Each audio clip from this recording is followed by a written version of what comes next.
Le grand témoin. Le grand témoin. Louis Dauphren. Et bien sûr, on va revenir ce matin sur le débat télévisé hier soir entre Marine Le Pen et Emmanuel Macron, qui a été perçu comme étant d'une rare brutalité. C'est en tout cas l'avis de la plupart des journaux ce matin.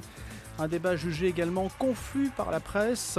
À 3 jours donc du second tour de l'élection présidentielle, va-t-il changer la donne ? On va se poser la question. Et puis, on verra si, pour ceux qui sont là ce matin et qui vont nous accompagner pendant cette heure d'information, s'il s'est bien agi d'un débat, d'un pugilat, vif et soutenu de bout en bout en tout cas, un affrontement d'une rare intensité, même pour cet exercice qui est traditionnel en France, cet exercice de rhétorique politique, qui a été peut-être à la hauteur de l'enjeu de cette présidentielle entre deux candidats qu'on a jugés chimiquement purs, Marine Le Pen et Emmanuel Macron.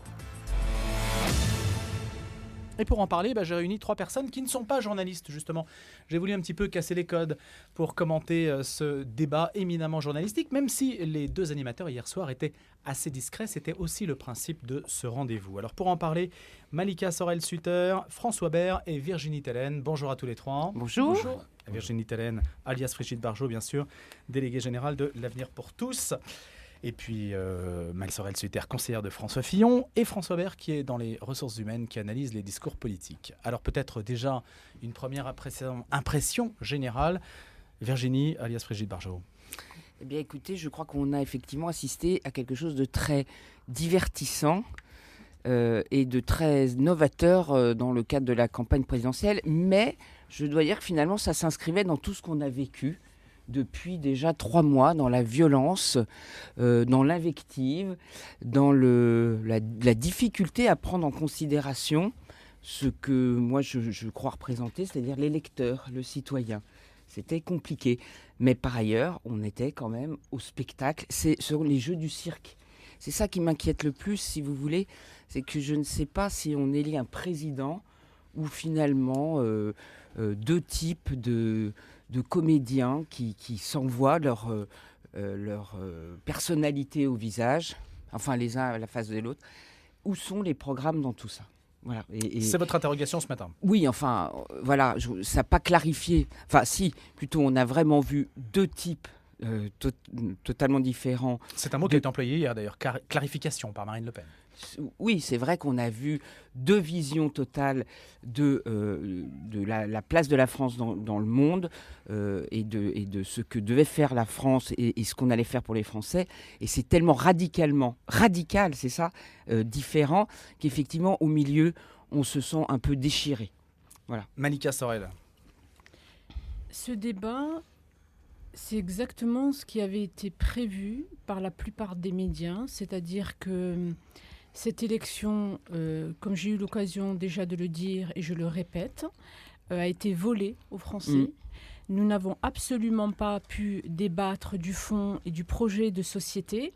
Et si nous n'avons pas pu débattre, c'est parce que nous avons été pris sur cette élection présidentielle qui était la plus importante pour les Français, parce que la France a un tournant majeur au vu des enjeux dont j'espère nous allons pouvoir parler, dire quelques mots tout à l'heure.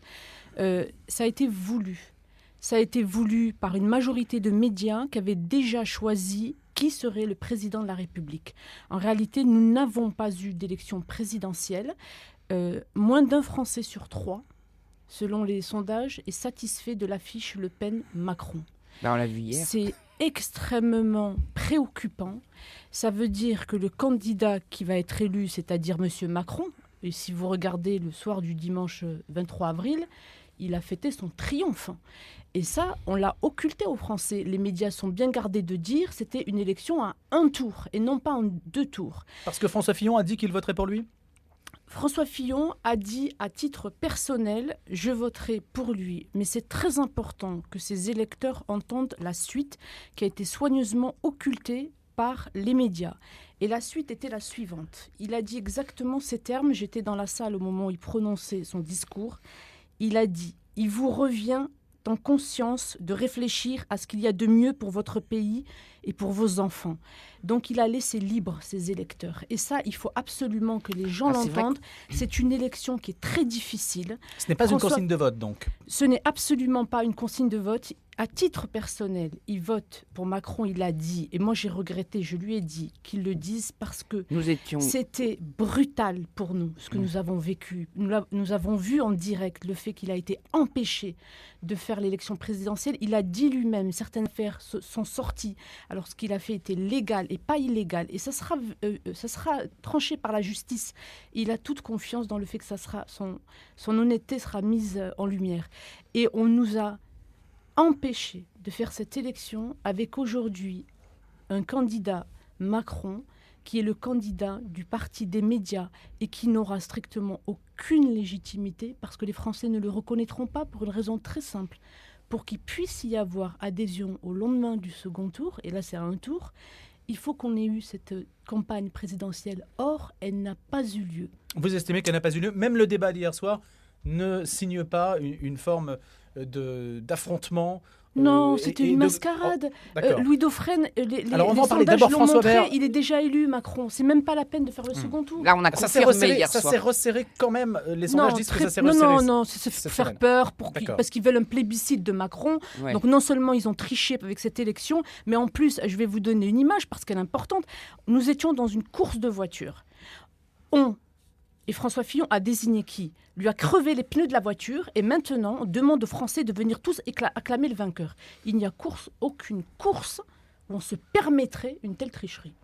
La métaphore automobile plaît sans doute à François Fillon, mais ça c'est une autre chose. Allez, François, première impression de ce débat hier soir, 2h30 d'affrontement. Alors pour moi, c'est vraiment la fin d'un cycle de vente pure. Donc, j'étais venu ici parler du fait qu'il y avait vraiment dans nos candidats actuels un manque de chef et qu'on le voit à tout point de vue. On était dans l'attaque personnelle ou on était dans l'excès de détail. Quand je vois qu'on rentre dans les sous-catégories de l'assurance maladie, on se dit que c'est vraiment pas du niveau présidentiel.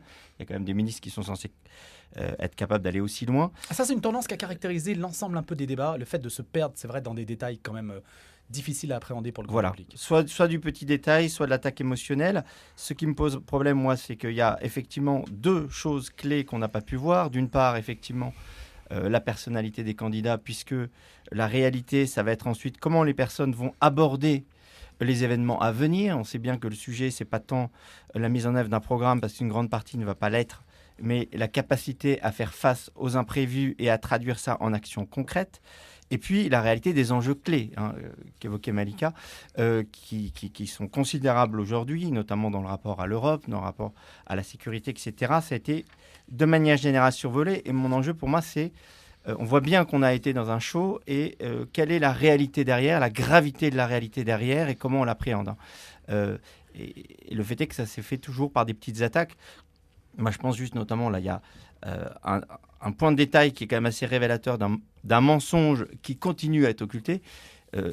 C'est pas tant l'affaire en tant que telle que la réalité du système médiatique qui la couvre derrière, c'est l'histoire de SFR. Aujourd'hui, vous avez tous les médias qui disent que Marine Le Pen s'est trompée et que c'était pas du temps off. Quand vous regardez un petit peu... Il était secrétaire général de l'Élysée, oui, pas quand ministre vous regardez, j'ai retrouvé moi un article de BFM Business, vous apercevez que c'était bien quand Emmanuel Macron. Bien sûr, c'est lui qui a vendu. C'est lui qui a vendu, c'est-à-dire qu'en fait, il y avait un décret suspensif.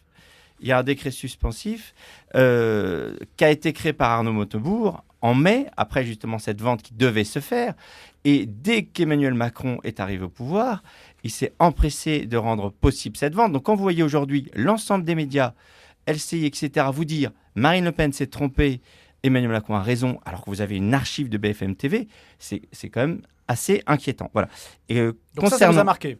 Non, mais je donne un exemple pour dire que c'est révélateur de deux choses. Des médias. De deux choses, voilà. C'est-à-dire, d'une part, qu'on n'a pas pu voir dans ce débat, deux choses, c'est la personnalité réelle des dirigeants, mais on y reviendra. Moi, je dirais et derrière, vu pour moi, les personnalités. Voilà, je finirai après, et la réalité qui se cache derrière et qui est l'enjeu clé sur lequel on doit travailler. Après, juste, moi, ma réaction quand même par rapport à Fillon, c'est que j'avais dit ici que pour moi, François Fillon était un chef en second, c'est-à-dire capacité de conduite dans l'action, de résistance à la difficulté, mais fragilité sur la vision.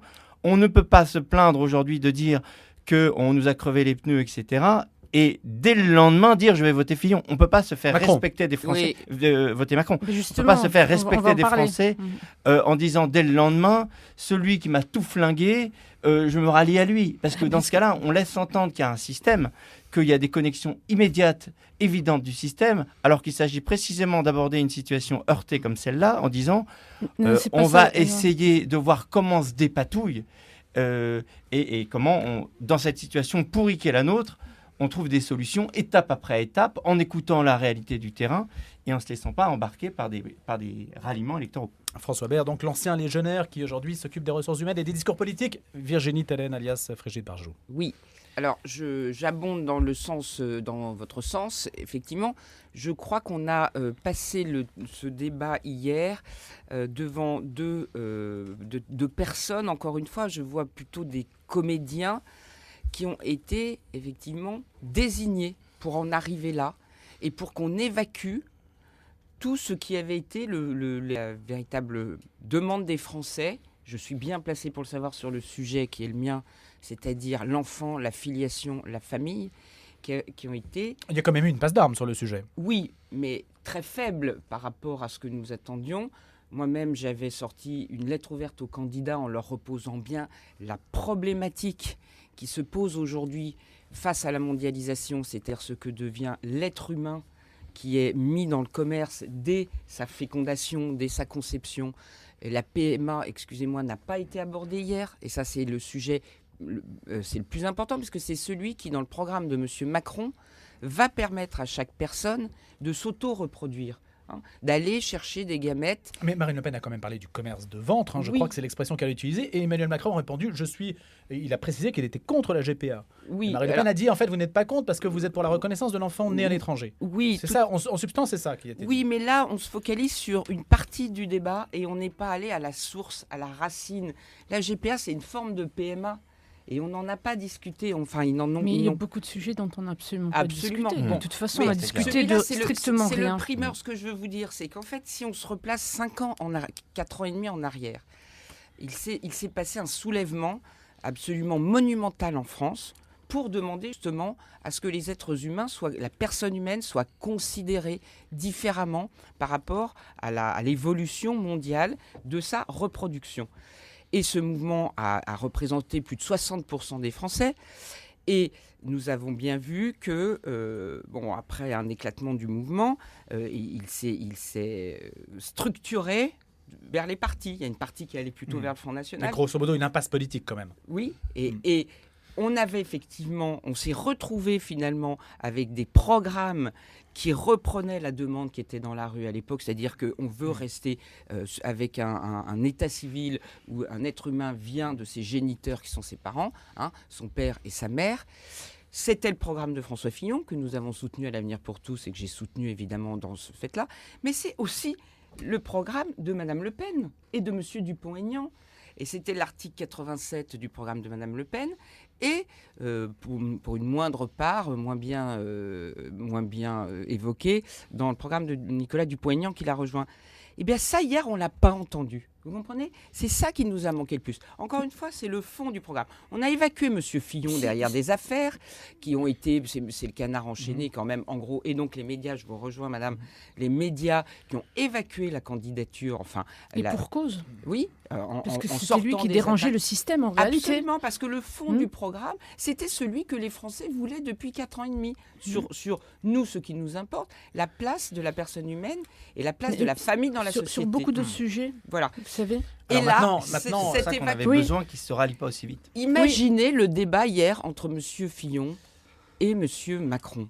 Mais je pense que ça aurait pris une toute autre allure. Voilà. On ne peut pas alors refaire l'histoire. Oui, là, pour mais c'est important tout de même de comprendre ce qui s'est passé pour qu'on en arrive là.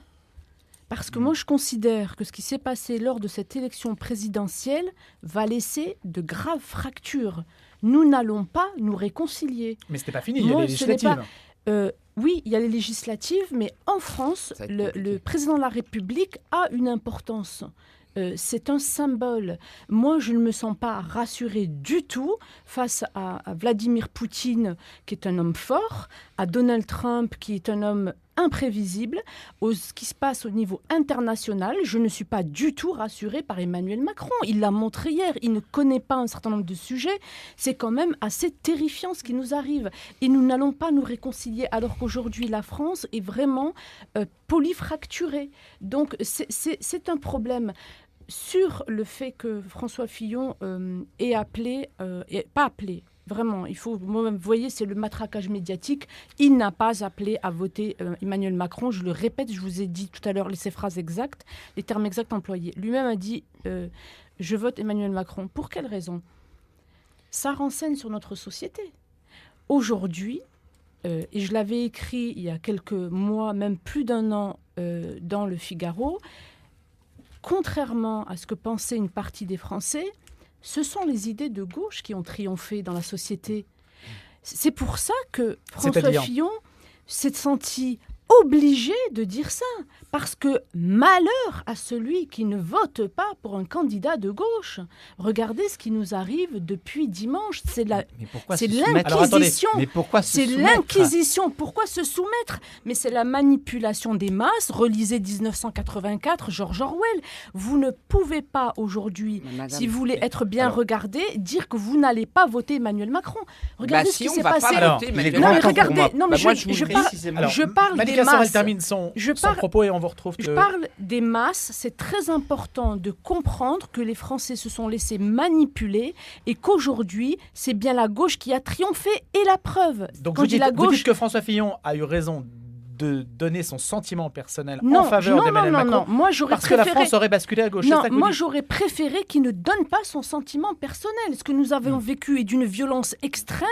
Avoir le choix entre Marine Le Pen et Emmanuel Macron et une affiche qu'un tiers de Français a souhaité. Non, il fallait dire...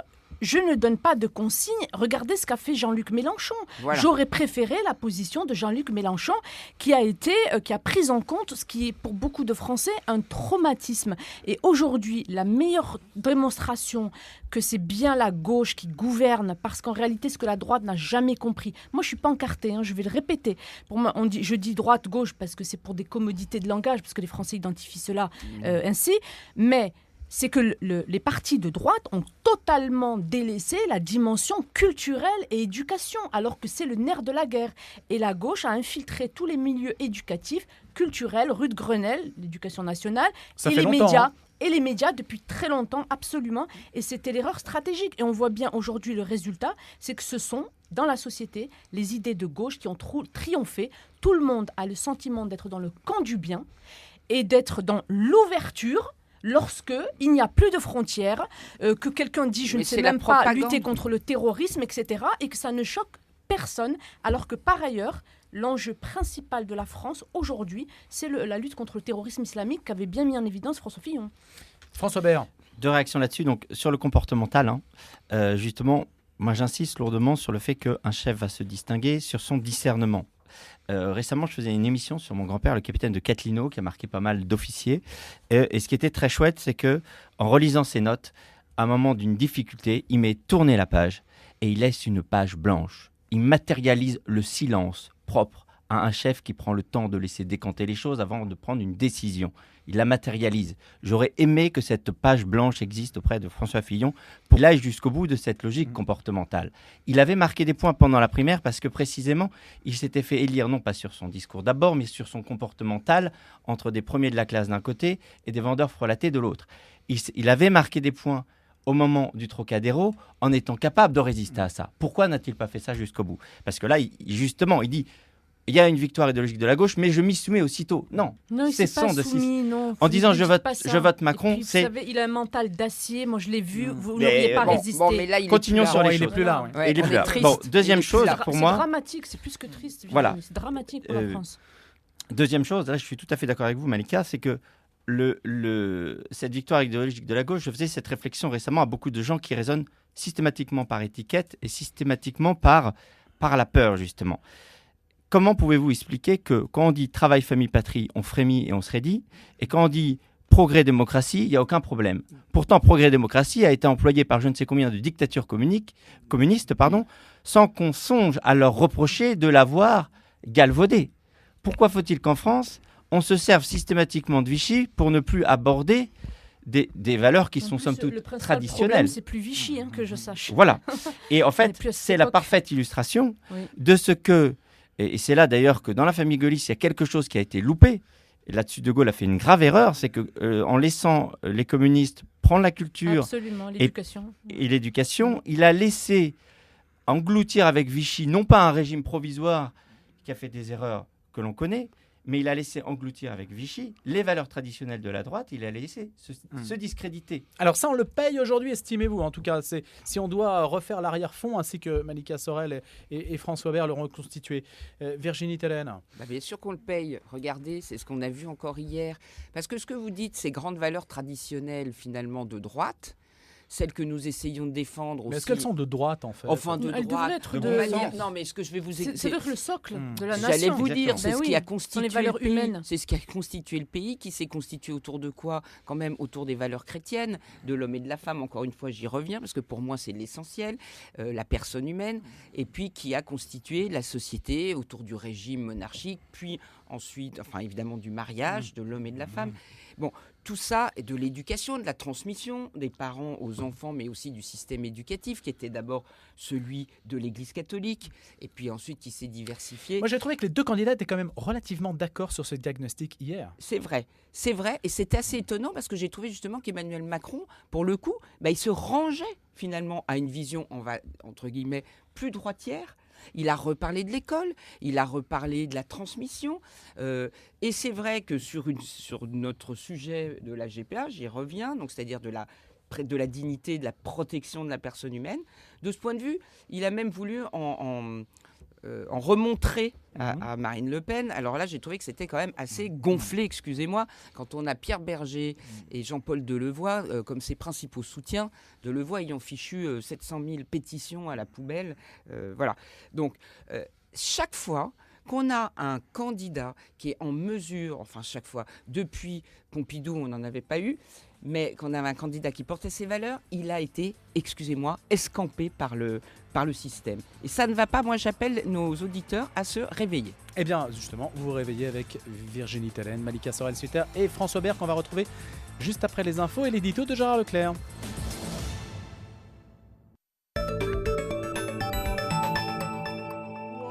Du 5 au 13 mai, participez à la neuvaine pour les malades en lien avec la pastorale de la santé, en présence des reliques de Sainte Thérèse à Notre-Dame des Victoires. Chaque jour, chapelet à 15h30, vêpres à 18h, puis catéchèse et messe. Le vendredi 5 mai, Monseigneur Jérôme Beau accueillera les reliques à 18h et le 13 mai, Monseigneur Renaud de Dinchin clôturera la neuvaine à 18h. Renseignements sur notre site www.notredamedesvictoires.com ou au 01 42 60 90 47.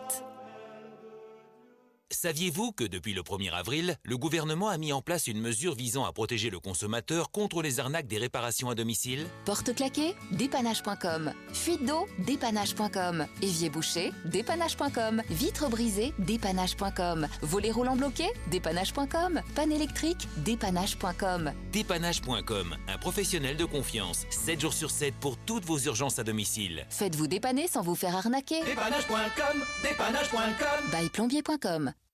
Or ou métaux précieux, vous possédez peut-être des bijoux, montres, diamants dont vous souhaitez vous séparer. À Paris, dans le 6e arrondissement, Recyclor achète en toute discrétion vos valeurs. Lingots, pièces cotées, diamants, platines, bijoux, montres, débris, ainsi que l'argent sous toutes ses formes. Règlement immédiat après estimation, expertise gratuite. Recyclor, 29 rue des Saints-Pères à Paris, dans le 6e. 01 42 60 24 24. 42 60 24 24. Recyclor, Nous donnons un prix à vos valeurs. Radio Notre-Dame. À 8h-2, comme chaque matin, on retrouve le père Jean-Marie Crespin. Bonjour père. Je suis le pain de vie. Au désert, vos pères ont mangé la manne et ils sont morts. Mais le pain qui descend du ciel est tel que celui qui en mangera ne mourra pas. Moi, je suis le pain vivant qui est descendu du ciel.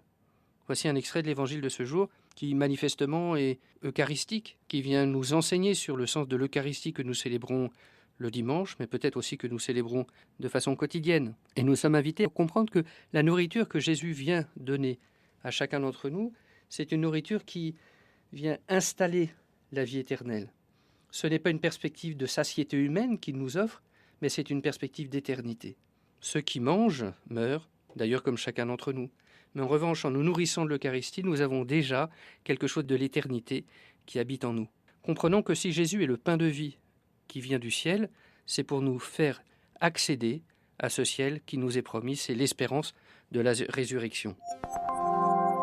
7h-9h donc, Louis Dauphren, je suis ravi de vous accompagner, bien sûr, c'est Flora Cortès pour les infos dans une dizaine de secondes et nos invités qui vont bien sûr animer cette demi-heure d'information pour commenter le débat qui a eu lieu hier soir, Malika Sorel-Sutter, François Bert et Virginie Tellen.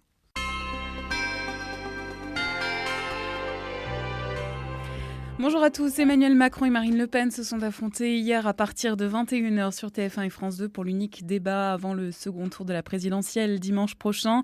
Les deux candidats à la présidentielle ont été interrogés par Christophe Jacubizine et Nathalie Saint-Cricq. D'abord, la politique internationale et enfin les questions de société. Symbole de l'âpreté, des attaques, l'échange sur le terrorisme et l'islamisme. Marine Le Pen a accusé Emmanuel Macron de complaisance pour le fondamentalisme islamique. Ce que vous proposez, comme d'habitude, c'est de la poudre de perlimpinpin, rétorquait Emmanuel Macron.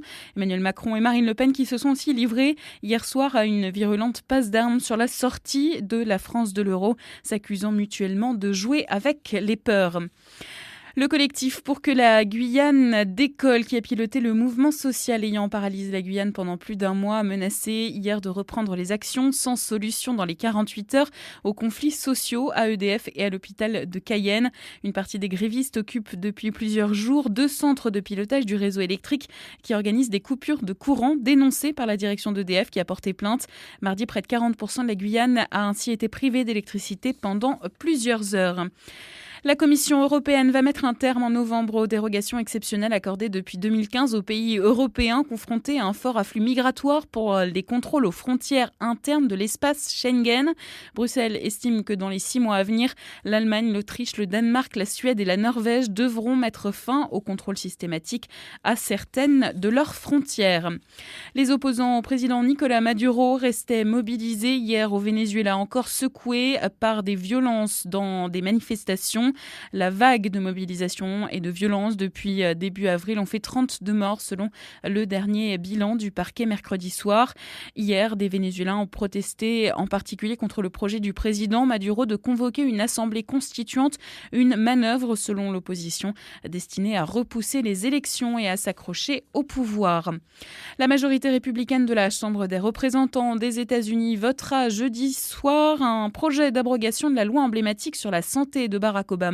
C'est ce qu'ont annoncé ses chefs de file. Les Républicains ont décidé de tenter une deuxième fois de faire adopter un texte pour abroger et remplacer Obamacare après un échec le 24 mars dernier. Enfin, les médias officiels nord-coréens se sont livrés à une dénonciation en règle de la Chine, principal allié et soutien de la Corée du Nord, déclarant que Pékin devrait faire preuve de gratitude envers Pyongyang qui la protège. L'agence officielle KCNA a publié un commentaire avertissant la Chine de graves conséquences si elle mettait davantage à l'épreuve la patience de la Corée du Nord. Le grand témoin, Louis Dauphren. Et ce matin, se trouvent réunis pour commenter le débat hier soir entre Marine Le Pen et Emmanuel Macron, Virginie Tellen, alias Frigide Barjot, François Bert et Malika Sorel-Sutter. Une seconde demi-heure d'échange pour essayer d'en savoir davantage sur ce que chacun des deux postulants a pu dire hier soir. Je vous propose d'écouter tout d'abord l'éditorial de Gérard Leclerc qui porte sur la position de l'Église au regard d'un éditorial du Monde, précisément, qui reproche à l'épiscopat de ne pas prendre position clairement. L'éditorialiste du Monde est déçu par l'attitude de l'épiscopat français qui s'est refusé à entrer dans le jeu politique, préférant proposer des éléments de discernement à des fidèles auxquels il appartient de se déterminer librement. Est-ce qu'au Monde, on se montrerait nostalgique du bon vieux cléricalisme d'antan, pourtant si brocardé, lorsque le curé en chair indiquait quels étaient les bons candidats ? Mais notre éditorialiste est surtout parfaitement insensible à ce que le Concile Vatican II appelle l'autonomie du politique. Autonomie sans laquelle il n'y a pas d'autonomie du spirituel. C'est la séparation du spirituel et du temporel qui confère au premier toute son autorité spécifique. Refuser de désigner un candidat ne signifie pas pour les évêques s'abstenir de tout jugement moral sur le contenu des programmes, bien au contraire. c'est parce qu'ils n'appartiennent pas à un camp politique ou idéologique que leurs injonctions sont crédibles. Et par ailleurs, ces injonctions ne valent pas qu'à l'égard d'un seul programme, elles les concernent tous. Mais le même éditorialiste semble aussi totalement insensible au fait que les catholiques sont des citoyens majeurs et vaccinés. C'est eux qui décideront de leur suffrage dimanche prochain et nul n'est habilité à rentrer dans leur fort intérieur pour leur imposer leur bulletin de vote. Ce ne sont pas les évêques qui sont comptables de ce qu'on appelle curieusement le vote catholique. Ce sont les catholiques eux-mêmes. Si on n'est pas content de leur positionnement politique, c'est avec eux qu'il faut s'expliquer. Les prendrait-on pour des esprits infantiles ou pour des sortes de zombies manipulés depuis les évêchés ? Curieuse psychologie que l'on pourrait peut-être expliquer par des motifs cliniques. Juché sur son perchoir médiatique, l'éditorialiste du quotidien de référence s'estime doté d'un magistère suprême qui l'autorise à faire la leçon au monde entier. Désolé, jusqu'à preuve du contraire, nous sommes des hommes libres, libres de choisir d'autres directeurs de conscience que ceux qui s'érigent en juges universels.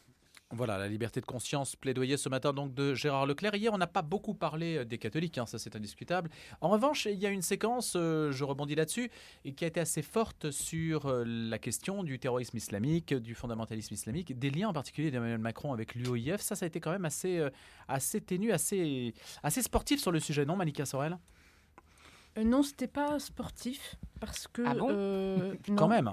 Non, parce que c'est un sujet qui est extrêmement grave et préoccupant et parce que Marine Le Pen a parlé justement du fait qu'Emmanuel Macron était très. En fait, il n'est pas ambigu parce que sur Beurre FM, son micro était resté ouvert. Et on lui demandait pourquoi il continuait à soutenir un de ses référents, Mohamed Saou. Et donc il a dit, oui, il a fait des choses, 2-3 choses assez radicales, ça pose problème, mais c'est un type bien et je le garde. Mais c'est effrayant. Et alors ce que n'a pas dit Marine Le Pen, c'est qu'il y a des éléments qui sont encore beaucoup plus graves et qui attestent du fait, parce que c'est un article que j'engage les auditeurs à aller retrouver, qui est sur le site internet de Mohamed Louisi. Mohamed Louisi, qui est un ancien frère musulman et qui a écrit un très très long article, très bien documenté, référencé, pour mettre en évidence le fait que Emmanuel Macron, son mouvement, en réalité, pose question par rapport à cette problématique. Et il pose la question, Emmanuel Macron est-il otage du vote islamique ? Et en fait, c'est islamiste, le vote. Je crois que le terme exact, c'est est-il otage du vote islamiste ? Et donc cet article est proprement terrifiant. Emmanuel Macron n'a pas répondu, en réalité, sur ça. Je pense, pour ma part, que c'est un problème extrêmement grave, parce que il y a des gens qui ont essayé d'alerter les équipes en marche. D'alerter sur quoi ? D'alerter sur le fait qu'il y avait des infiltrations, que par exemple, c'est pour ça aussi que dans l'article, Mohamed Louisi demande à ce qu'avant le second tour, l'intégralité des candidats aux législatives d'En Marche soit précisée, soit connue du grand public, parce qu'il suspecte qu'un certain nombre ne seront pas dignes de confiance, c'est-à-dire que... Ils vont tous être passés au scanner de toute façon. Oui, mais le fait de ne pas l'avoir dit, le fait d'accepter le soutien, et alors en plus, quand il a dit à plusieurs reprises, c'est pavé, vous racontez n'importe quoi, ben si c'était vrai, Annie Ramadan a bien appelé à voter Emmanuel Macron, mais c'est extrêmement grave. Et même avant le premier tour, et c'est écrit dans cet article de Mohamed Louisi, il y a des islamistes qui ont appelé avant le premier tour à faire battre François Fillon, Marine Le Pen et Jean-Luc Mélenchon. Et il disait il faut voter Macron. Alors pourquoi Macron ? Donc vous voyez que c'est quand même redoutablement inquiétant pour les Français. Et ces sujets, nous n'avons pas pu en parler parce que les médias avaient fabriqué Emmanuel Macron, qui est, je le répète, c'est moi qui l'avais dit à François Fillon, parce que je l'avais vu dans le livre de Gérard Davet et L'Homme, il y a bien la phrase de François Hollande qui dit aux journalistes Emmanuel Macron, c'est moi. Donc le système a tout fait pour perpétuer ses intérêts et on en arrive à la situation incroyable où, je tenais sur ça, Louis Dauphren, les Français rejettent aujourd'hui la mondialisation sauvage et la financiarisation du monde dont parlait Virginie tout à l'heure, c'est-à-dire que l'être humain devient une marchandise comme les autres marchandises, parce qu'en réalité c'est la question qui est posée au travers des questions que vous avez soulevées, Virginie, et ils arrivent à voter parce qu'ils sont manipulés par les médias pour un ancien banquier de la banque Rothschild. Et la rumeur dans les rédactions serait que ce soit la patronne du FMI, Christine Lagarde, donc patronne du FMI, et c'est aussi celle qui a introduit en France la finance islamique. Ça se retrouve, à l'époque j'en avais parlé, c'était sous Sarkozy, la finance islamique en France, et ce sont donc ces valeurs-là que les Français rejettent en masse.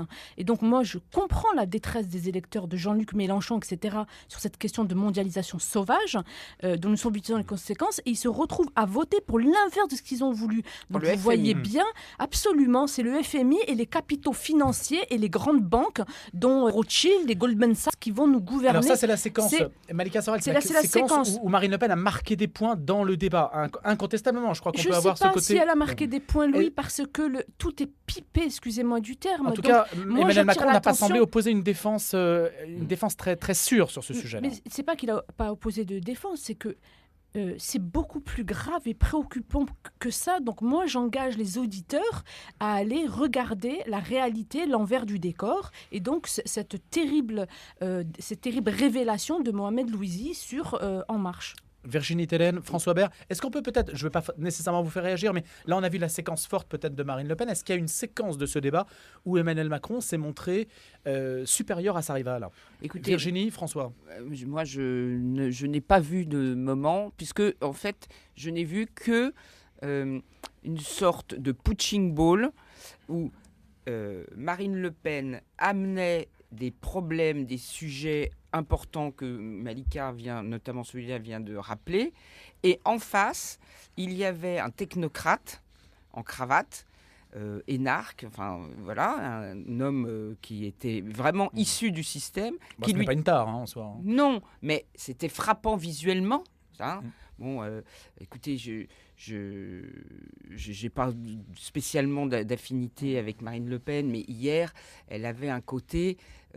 elle était entre Muriel Robin et Jacqueline Maillan quand même. C'est vrai, il y a eu plusieurs moments où on s'est marré.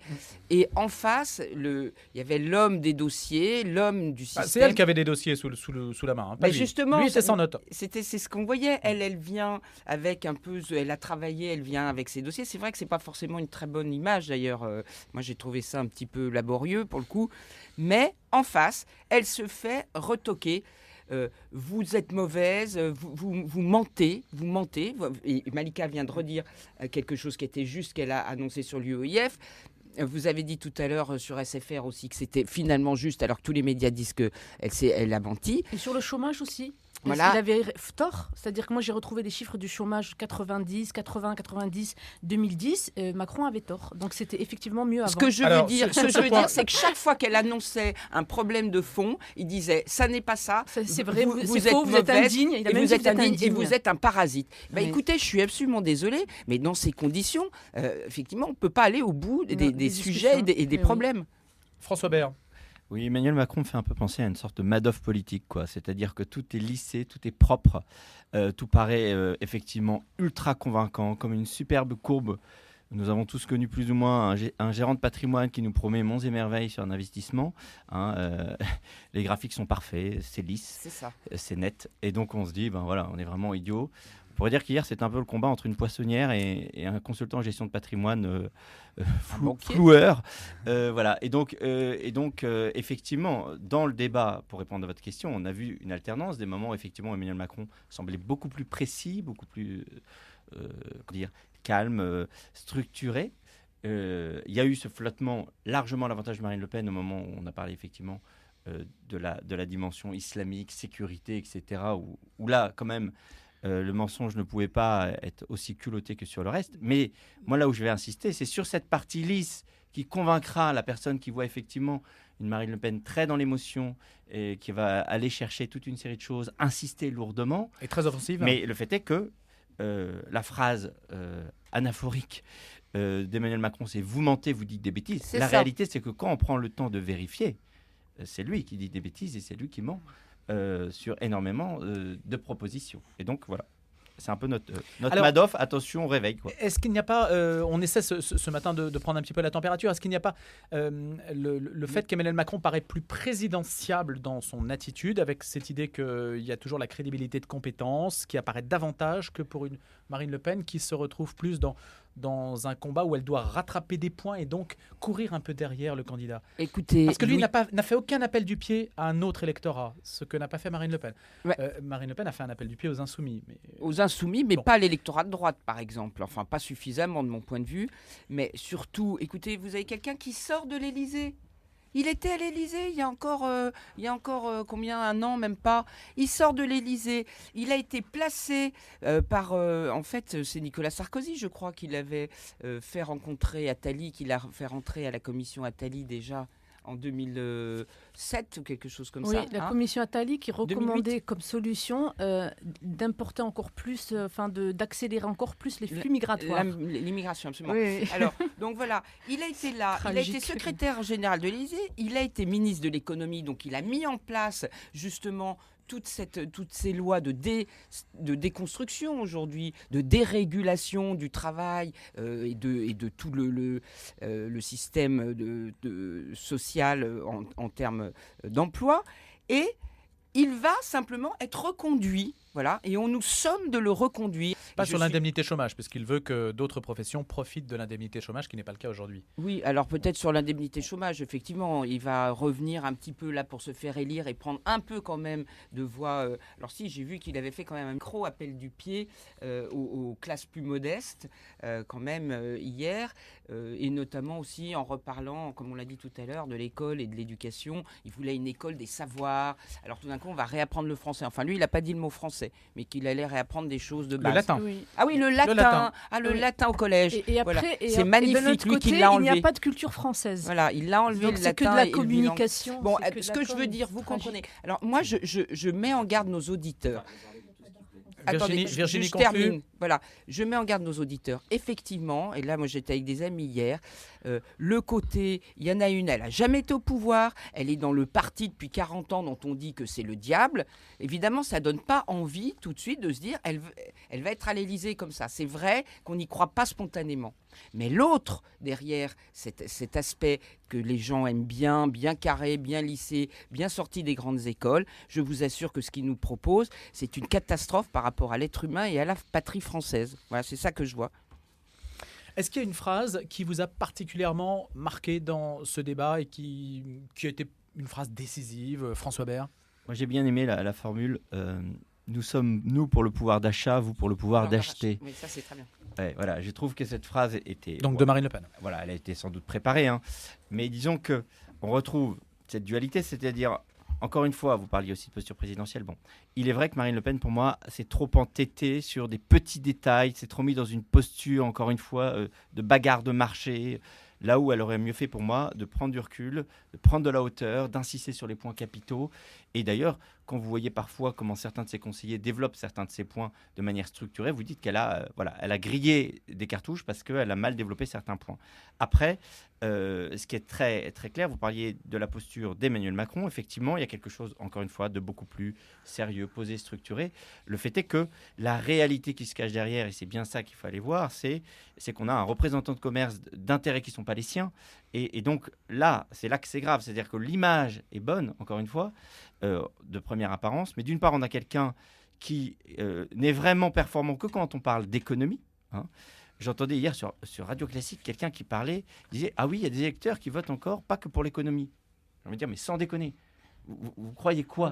On est des cases dans une économie pure. Bon. Quelle économie? La grande finance. Et encore une économie ciblée. Voilà. Et après, sur le reste, justement, ce qui est très intéressant, c'est que c'est là qu'on est encore une fois à la fin d'une ère de pure communication, c'est que on peut dire que tout était prévu. Emmanuel Macron excelle dans cela, c'est-à-dire il a parlé de tous les sujets où il pouvait à chaque fois ouvrir un intérêt sur tout le spectre des gens censés pouvoir voter pour lui, quoi. Hein, dire effectivement d'un côté il n'y a pas d'art français, la France a fait un crime contre l'humanité en Algérie, et de l'autre côté parler du latin en classe et de son amour du pays, où moi je pense à une formule creuse mais qui est absolument caractéristique de son approche, qui dit « Je veux une France forte dans une Europe qui protège ». La réalité, c'est « Je veux une France soumise ». Dans une Europe passoire. Ça, c'est ce que dirait Marine Le Pen. Hein. Dans voilà, dans l'Europe germanisée. Mais c'est-à-dire qu'en fait, le vrai sujet, tôt ou tard, c'est-à-dire qu'à défaut pour moi de voir, encore une fois, des personnalités là-dessus, c'est moi, j'aimerais pouvoir voir les équipes derrière, voir comment ça va être traductible, et j'aimerais voir comment chaque proposition peut s'articuler derrière avec une réalité dans l'action. Voilà. Je veux une France forte dans une Europe qui protège. La réalité dans l'action, elle n'est pas là du tout aujourd'hui. Malika Sorel-Sutter, la phrase qui vous a paru décisive d'un côté comme de l'autre. Il y en a plusieurs. Alors d'abord, je voudrais dire que moi, je n'avais pas prévu de regarder le débat d'hier. C'était une trop grande souffrance, je le dis.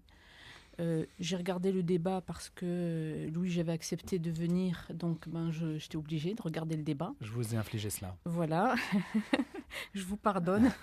Merci sur cette antenne, c'est la moindre des choses. Sinon, je ne l'aurais pas regardé. C'était une épreuve. Alors, des phrases. Il y en a eu plusieurs. Le côté à plat ventre, le côté candidat soumis.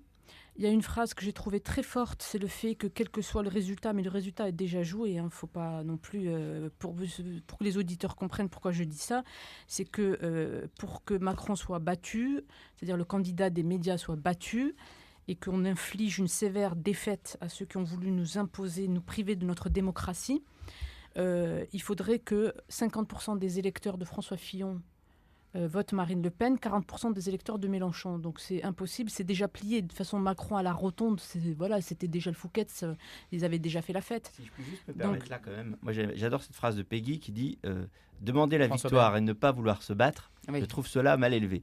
Et je pense que c'est hyper important pour moi, on n'est pas maître de tout. Je comprends qu'effectivement, il y a des éléments qui montrent qu'il y a peu de chance. N'empêche qu'il faut se battre jusqu'au bout. Les hommes d'armes batailleront, et Dieu donnera la victoire. Elle s'est posée en chef de l'opposition. Je pense que, justement le parti LR a un rôle à jouer. Il a un rôle d'autant plus important qu'il n'a pas su soutenir comme il aurait dû François Fillon. Je reste pour ma part convaincue que si le parti avait fait bloc contre lui, il aurait gagné, François Fillon. Enfin, avec lui. Derrière lui. Oui. Avec lui, pas contre lui. Oui. Non, je dis contre lui. Oui. Ah non, justement, c'est un lapsus parce que oui. C'était contre lui. Excusez-moi, mais là, je viens de vous révéler quelque chose.